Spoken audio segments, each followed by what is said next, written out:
Good morning, everyone. Adele from Your Healing Path and Soul Purpose Awakening. As promised, this is part 1 of 4 of a 4-part series that I'm going to be running in the next couple of weeks. And just doing my little ritual here, lighting the candle.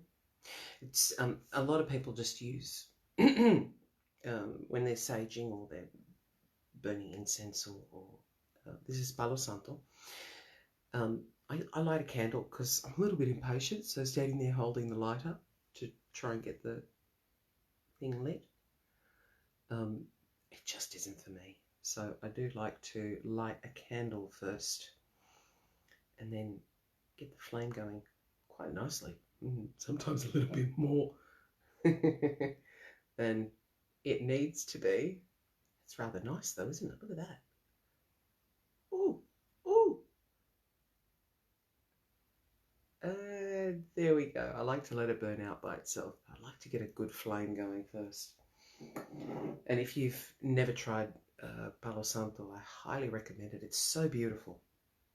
And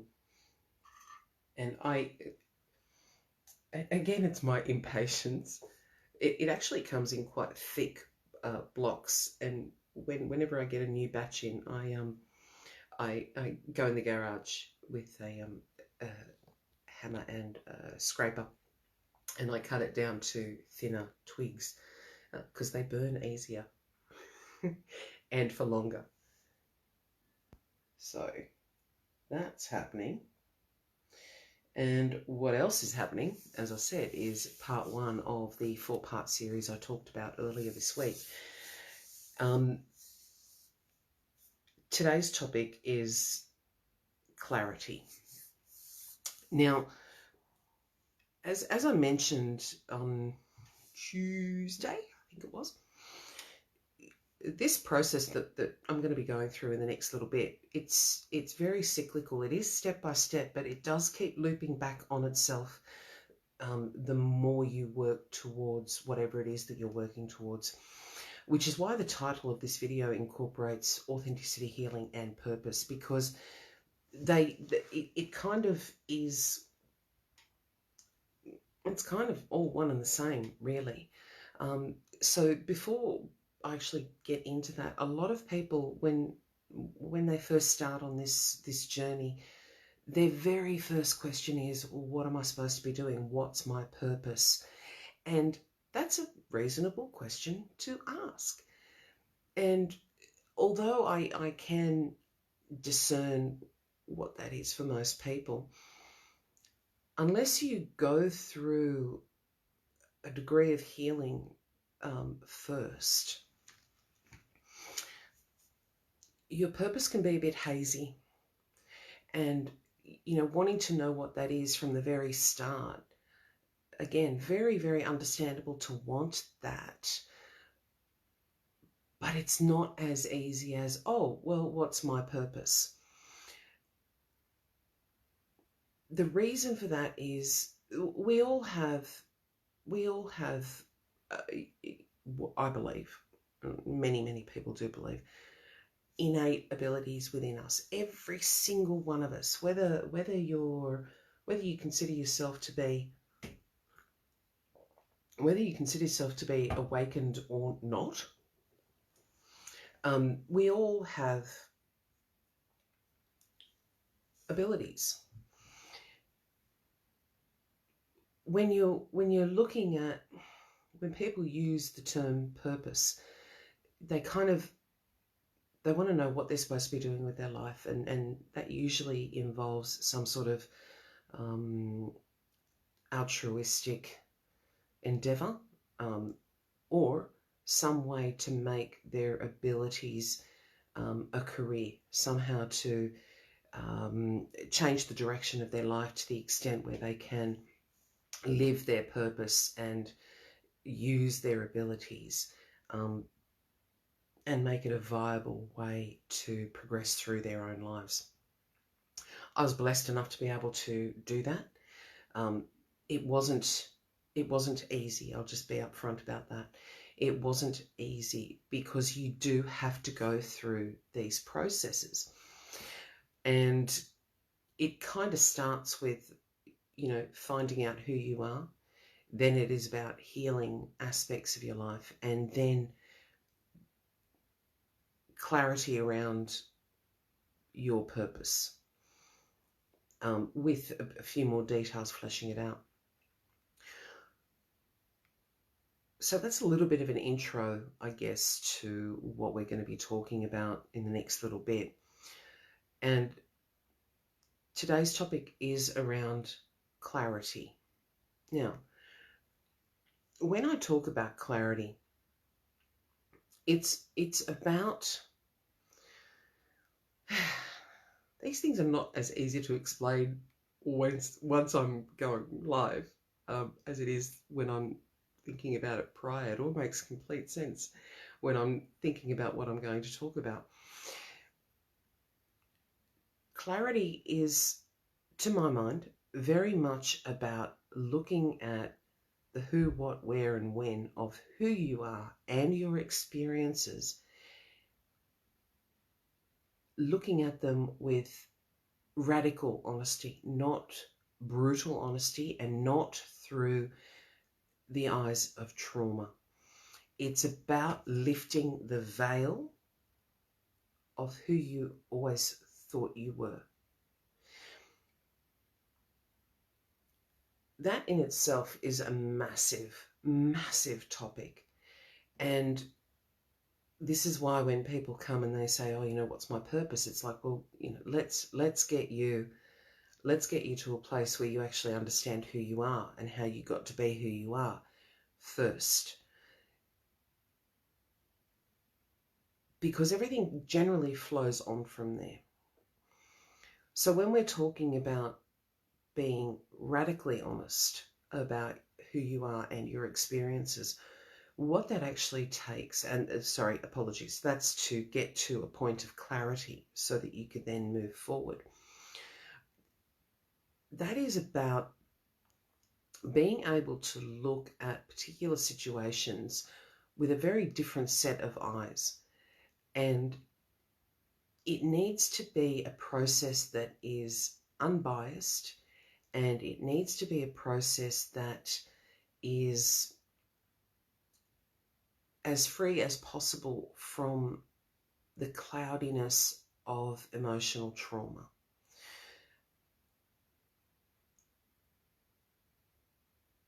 As a general rule, when people relay the events of their life, particular events of their life, they are telling that story from the space of the experience itself and how it impacted them. And that's fine. That is really, really fine. What does tend to happen, though, is that you then move forward from that traumatic event or the recollection of that traumatic event with a set of ideas about who you are and how you operate. When someone comes along and can help you look at those situations from a different perspective, a lot changes. A lot changes.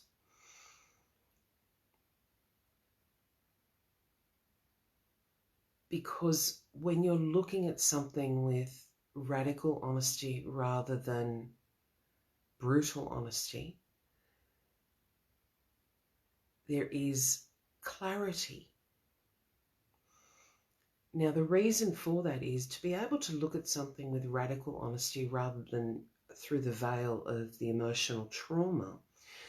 You have the ability to look at facts rather than responses and reactions. When that happens,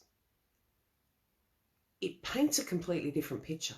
It tells a completely different story. And it happens almost every single time. When you can look at something and disassociate the emotional impact you have had of that experience to be able to disassociate yourself from that and look at the situation as though you are a narrator and you have no attachment to the people or the situation involved. It really is like lifting the veil on the entire situation. And you do have the opportunity to get a completely different perspective, which in turn allows you to begin the process of healing. We carry the scars of our traumas throughout our lives. There's no two ways about it. And our emotions, our reactions, our behaviors will generally be based on those emotional responses as a result of what we've experienced. That's a no-brainer. That's been done to death, let's say. But the full understanding of that really doesn't come into play until you remove that aspect of it. Because when you remove that aspect of it, as I said, you have a completely different perspective on what has happened. What tends to happen when people go through a trauma is that there is a lot of self-blame, and even if they have been the victim of someone else's actions, there is a tendency, it kind of goes one of two ways. There is a tendency to either say, yes, it was all my fault, or there is a tendency to say everything is always everyone else's fault. I won't go into where both of those things might be rooted because it's a very individual thing. But when you can disassociate yourself emotionally from the traumatic situations, when you can look at the events with radical honesty and with words that are not laden with heavy emotion, as I said, you get a different perspective and it's a completely different story. So the process of getting clarity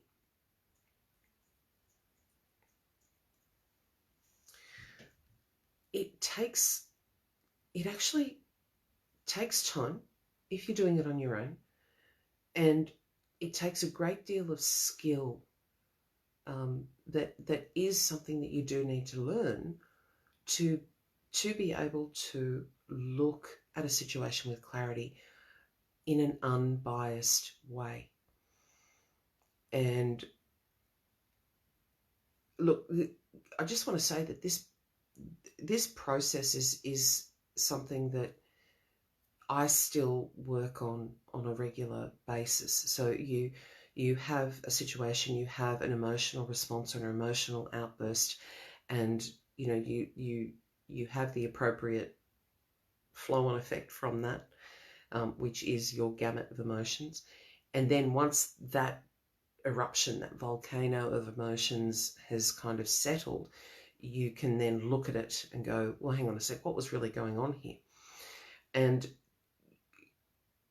that's also when the ability to expand your vocabulary around your emotional state and around the situation itself is invaluable. We have so many words available to us, and using the right word, when you find the right word to explain a particular thing or a series of words, it really is like someone flicks the light switch and everything suddenly becomes so clear. So clear. And that's when you start to understand the importance of clarity. When you first experience it, you kind of go, how did I never see this before? How did I never really realize that that's actually what was going on through XYZ? And the reason you can't is because you are engaged in your life. You are engaged and attached to the emotional state that you experience through the series of events of your life.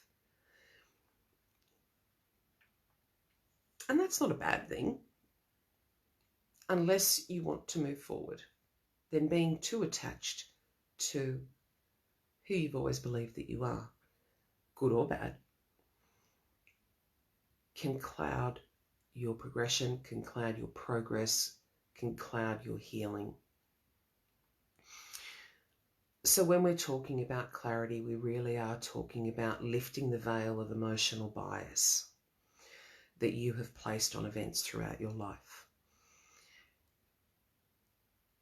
And that, again, could either be leading you to a it was all my fault mentality, or to a victim mentality of it's all everyone else's fault. And they are the two extremes, okay? I'm fully aware that they are the extremes. It takes time, it takes skill, and if I'm completely honest, it takes a quiet mind to work through that. Now, you've probably, if you've been on this journey for a while, you would have read an awful lot about, quieting the mind. You would have read an awful lot about the benefits of meditation, the benefits of rituals like I did just this morning, to kind of quiet the mind, to bring your focus back in. I read something the other day that was absolutely fabulous. You can't see your reflection in boiling water. You can in still water. So to be able to get to a point where you can view your life through the still water lens and not the emotional bubbling up,